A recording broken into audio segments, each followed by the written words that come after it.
ராமநாதபுரம் நகராட்சி நிர்வாகத்தை கண்டித்து திமுக, அதிமுக, அமமுக மற்றும் மனிதநேய மக்கள் கட்சி கவுன்சிலர்கள் நகராட்சி கூட்டத்திலிருந்து வெளிநடப்பு செய்தனர்.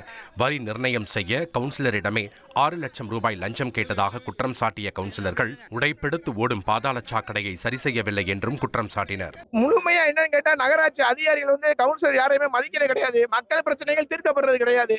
இதை தட்டி கேட்கறதுக்கு எங்களுக்கு மேல இருக்கிற சேர்மன்ட்ட நாங்க முறையிடுறோம். ஆனா முறையிடுற சேர்மன் ரூம்குள்ள போனோடனே ஆர்ஐ கார்த்திகேயன் உள்ள இருக்காப்ல, ஆர்ஐட்ட பேசிட்டு இருக்காப்ல, அப்புறம் வாங்க சொல்ற நிலைமையா இருக்கு. இங்க சேர்மன் ஆர்ஐ கார்த்திகேயனா அண்ணன் மக்கள் நகர்மன்ற உறுப்பினர் தேர்ந்தெடுக்கப்பட்ட அண்ணன் கார்மன் என்னங்கிறது தெரியல எங்களுக்கு. முழுமையா இன்னைக்கு நான் சொல்றேன், என் வீட்டு வரி போடுறதுக்கு 88,000 ரூபாய் கமிஷன் கேட்கறாங்க. சட்டமன்ற உறுப்பினர் கூப்பிட்டு கண்டிச்சதுக்கு அப்புறம் 33,087 ரூபாய்க்கு வரி போட்டு தர்றாங்க.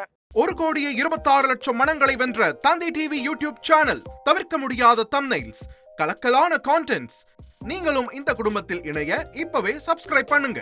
அசுரபலம் கொண்ட எங்கள் டிஜிட்டல் கரங்களில் உங்கள் விளம்பரங்களை சேர்க்க வாட்ஸ்அப் பண்ணுங்க. 8939888378. Email advttv@dttv.in.